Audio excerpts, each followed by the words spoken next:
What is the worst thing you can say to a husband? If he's turning in the light bulb and you say, it's okay, I can do that.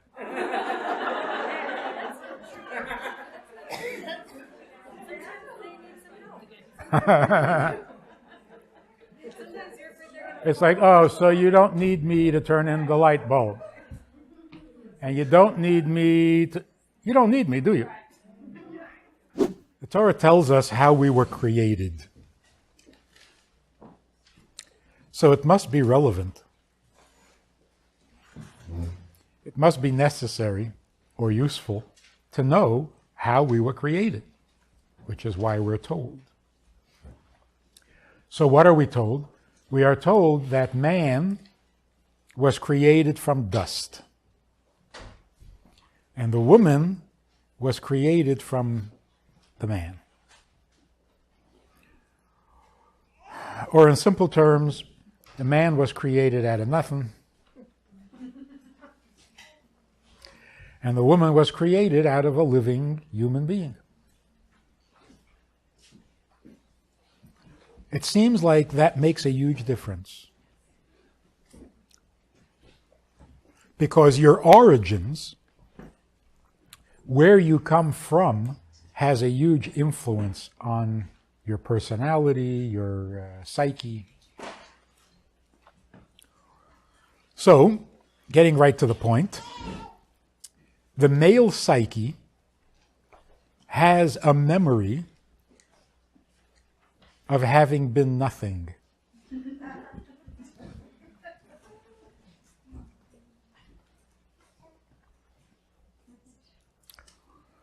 Which a woman's psyche does not have. And that's why men have a legitimate, healthy fear of turning out to be nothing.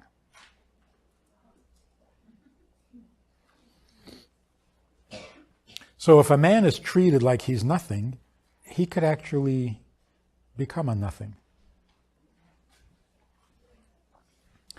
And anytime anything suggests or reminds him of that nothingness, he panics. His survival is at stake. Of course, his mental, psychic survival. And that's why men have a very fragile ego. Because it doesn't take much to make them feel like nothing. Because they suspect that they might be nothing, even without your help.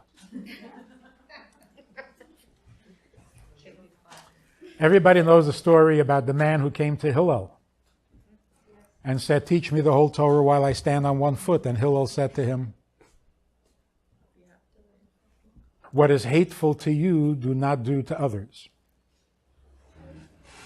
Now let me tell you the rest of that story. Hillel was not giving him a vague, open-ended message that needs to be interpreted. What is hateful to you, don't do to others. You hate chocolate? Don't let anybody eat chocolate. That's not what it means. In Hebrew, when it says, what is hateful, it's not a question. It's a description. That thing, you know what I'm talking about, that thing that you hate, don't do it to others. What is that thing? The thing that everyone hates is to be reminded that you're nothing. It's a male thing. Women don't have that. Because in a woman's psyche, there is no zero. You're either a 1 or you're a 10. But there's no zero. So although nobody wants to be a 1, but if you treat a woman like she's nothing, it simply doesn't compute. You treat a man like he's nothing, you can convince him. That's why if you treat a woman like she's nothing, she's puzzled. Like, what in the world's going on? You're treating me like I'm nothing? That doesn't compute. I'm not nothing. With a man, I always suspected I might be nothing, and now you're confirming it, and what am I going to do? If you're nothing, you're nothing. But it's a horrible feeling that you'll never understand. Before I continue with my monologue, where I do all the talking, I want to invite you to a VIP session, a Zoom session, in which we get together to actually have a conversation and discuss all things Jewish, all things holy, all things healthy. So click on the link below and join us, where we can have a two-way conversation. Being a zero is total annihilation. It's not an insult. I mean, it's much more than an insult. It's total annihilation. When you put down a man, you're destroying him. That's why men are so sensitive to criticism. Because every criticism reminds them of the ultimate criticism. So you say to a guy, you know, you're not so tall. So, okay, here goes. I know where this is leading. You start with not so tall, not so smart, not so important, not so necessary. You mean I'm nothing. I hate that. So no, I just said you weren't tall. So that's why men can't tolerate any criticism. This suspicion that men live with haunts them. It's not a conscious thought, but it's always there. That's called haunted. Men are haunted by this fear. It's a demon or a monster in their closet. And we spend a lot of time and a lot of energy keeping that closet closed.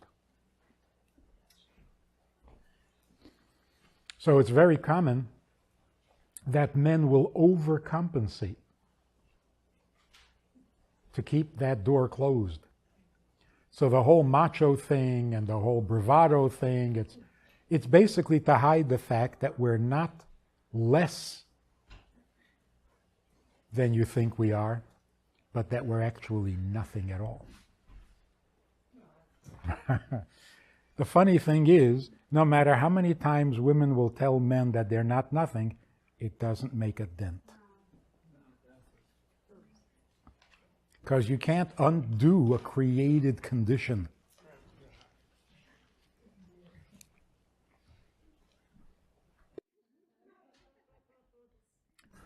See, that's why men have this thing. We have this obsession, this fascination with anything that goes from 0 to 60. Or 0 to 30. 20? As long as it goes from 0 to something, that's for us.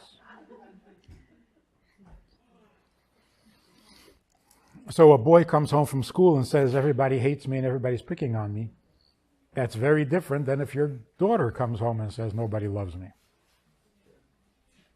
Because when your daughter comes home and says, nobody loves me, she's like wondering how come.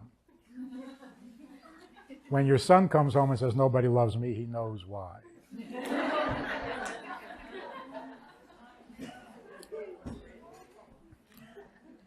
And there's nothing he can do about it.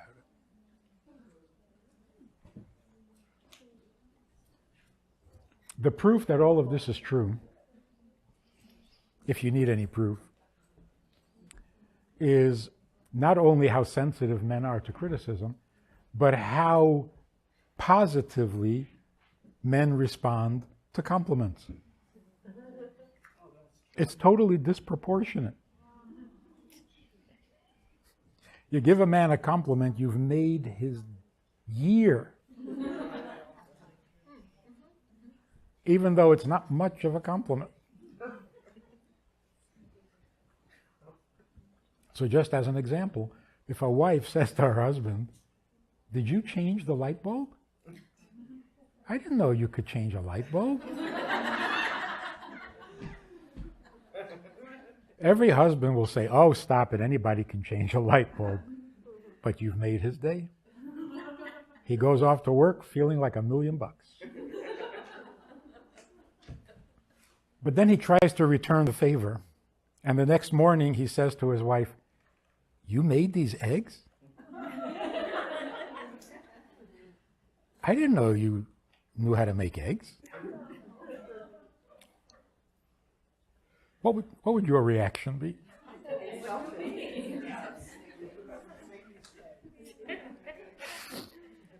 You wouldn't feel like $1,000,000 for the rest of the day. You'd think, "My God, what did I marry?" You would say to him, "You have fever or something? Are you feeling well?" And then you won't make him eggs the next day.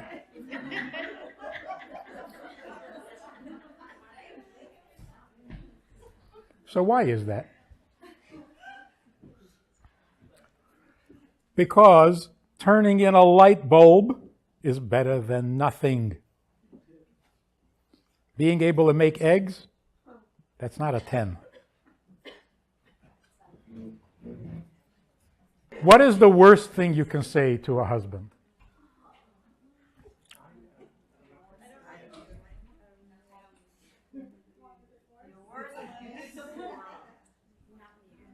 Mm-hmm.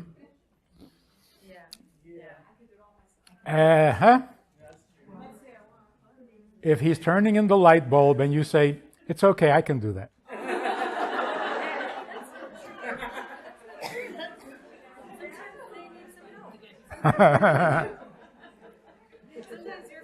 It's like, "Oh, so you don't need me to turn in the light bulb. And you don't need me, do you? I'm totally useless." And to make matters worse, this has been our predicament for 5,700 years. In the last 70 years, you've made it so much worse because you really don't need us. Feminism has completely destroyed whatever hope we had left.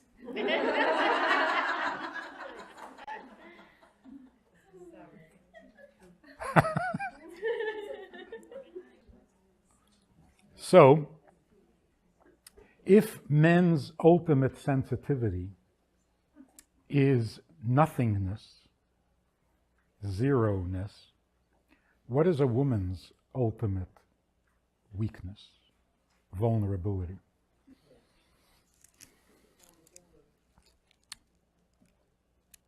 If a man was created from dust, his biggest fear is that he will be reduced back to dust. If you're created from a man, your biggest fear is disappearing into a man. I totally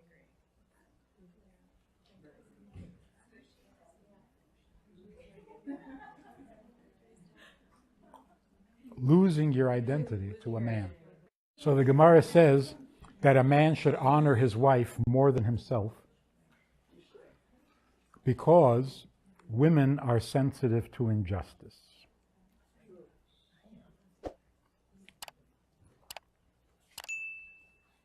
The Gemara doesn't just make idle observations. I mean, who's not sensitive to injustice? Who wants to be treated unjustly? What it's saying is this: where men can't tolerate abuse because it makes them feel like nothing, a woman won't tolerate abuse because she can't take injustice. If a woman is not treated the way she thinks she deserves to be treated, she can't stand it. The injustice of it. not the threat. She's not threatened, she's outraged. This is why women can be abused so easily and so regularly. An abused wife can stay in the abusive marriage for 50 years. Why? Because all she needs to do is find justification. As long as it's justified, then it's okay. It hurts, I got broken arm, broken leg, broken head, but it was deserved. It's okay. How could she justify the abuse? Well, obviously it's irrational. But as long as she can find justification, it's like, he broke my arm, but that's because I scratched the car. And she's willing to stay. And everybody else is thinking, you out of your mind? The man broke your arm. She says, yeah, but it's because I scratched the car. A man could not do that. Because he doesn't react with outrage, he reacts with fear of annihilation. He's got to save his life and get out of there. Whereas the woman doesn't feel like her existence is in danger. Because she's not a nothing. What about the lack of justice? Well, in each case she finds a justification so she can take it. Now, of course, justification is a very a very desperate argument, but it works for women, it won't work for men. This is why a man needs to accomplish. A man needs to acquire. A man needs to create change, to produce something, to fight a war and win. Because if not, then who needs him? Then he's nothing. That's why men are aggressive. Aggressive means the need to accomplish. Women don't have that aggression, because they don't have the need to prove anything. Instead, women are nurturers. Nurturing means, I don't need to acquire anything. Just let me keep what I have. Let me be me. So the woman who goes out to work in order to feed her family, she's not trying to acquire anything. She's simply maintaining what's hers. That's called nurturing. This is also why men thrive on bad news. Because if there's something bad and I can fix it, that will prove that I'm useful. If nothing bad is happening, then... So if there's no war going on, let's start one.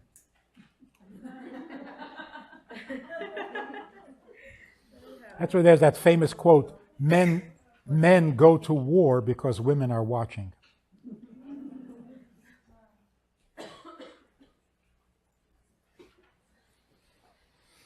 Women, on the other hand, thrive when there's no war. When everything is good. Men don't understand that. Like, what are you so happy about? Nothing's happening. So what do you mean nothing's happening? I'm me, you're you, we have this house, have our kids. Yeah, but nothing's happening. What are you so happy about? So we don't really know, we meaning men, we don't really know what it's like to be content. We're puzzled by your contentment. A man spends a year building a house, and they finally move in. And the wife says, this is so nice. And the husband says, yeah, but that side room needs, it's nice. We have a house, let's live in it. Yeah, but I think maybe we should add another. Let go. Be content. Can't afford it. Now that the house is done, now you don't need me anymore. So I got to find something wrong with the house that I can still fix. Because I got to stay employed, understand? I need a job. What is it when a man says, I'm so useless? Hello? Hello?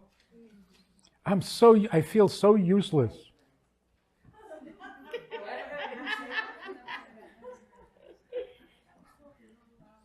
But when a man says, I'm so useless, he's waiting for a response. If you don't say anything, it's like, hello? So if your husband says, I'm so stupid, and you say,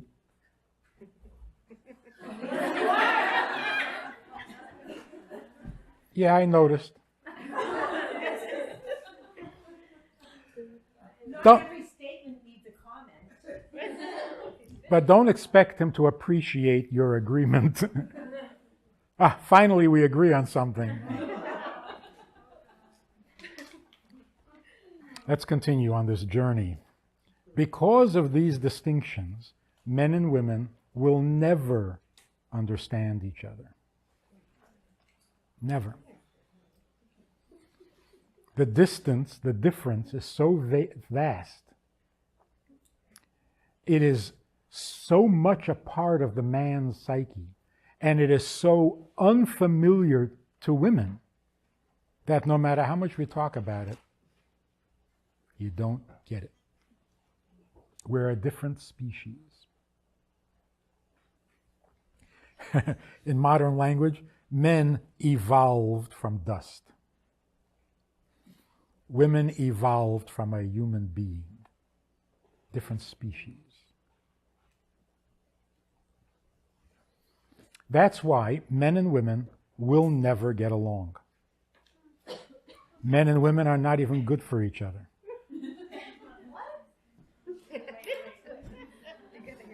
I mean, we all know this, we just don't want to admit it. A woman who has a man in her life is miserable.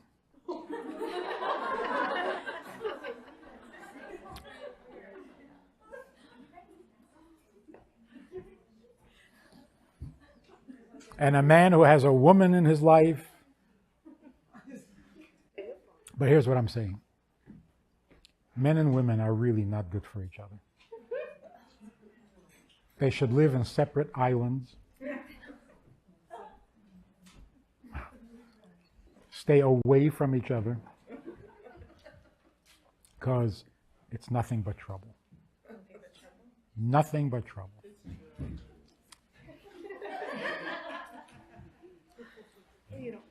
That's why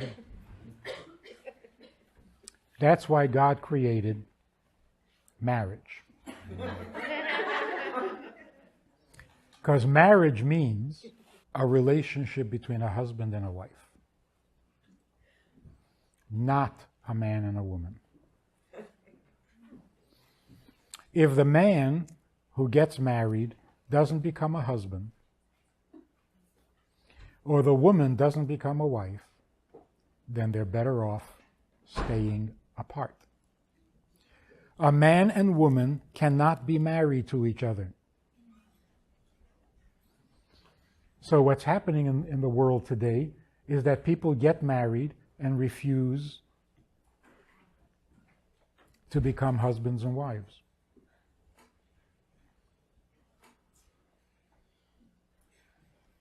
And that has become so accepted, or so acceptable, that if your husband is misbehaving, you're told. You're actually told. He's a man. You got to understand, that's men. And so I didn't marry to have a man in my life. I married to have a husband. And there's a huge difference between a husband and a man. There's a huge difference between a wife and a woman.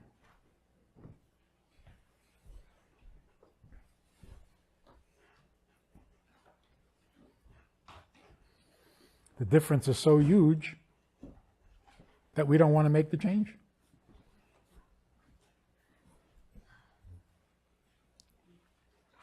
So following this thread, the difference between male and female, so on, let's look at the positive side.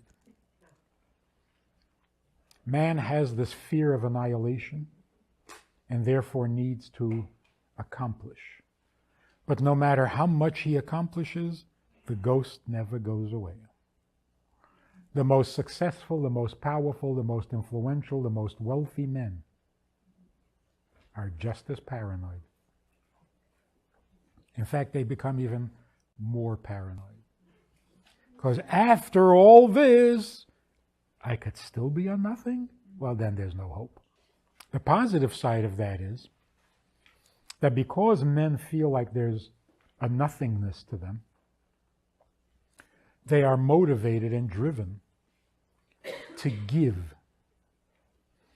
When they feel like they're giving something, they feel their existence is justified. So men need to be givers. A man marries a woman. The man is the breadwinner. The man is responsible. The man builds his home.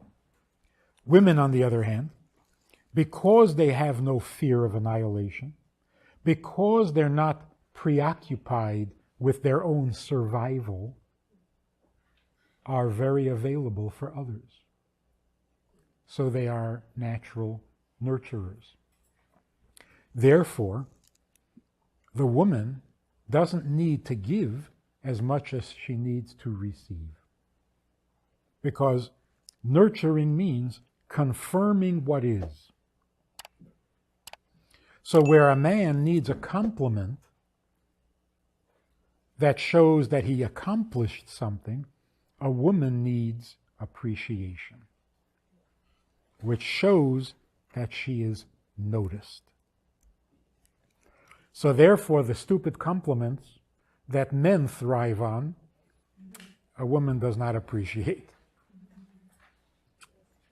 So if the husband says, I didn't know you could make eggs, not helpful. But if he simply said, thank you,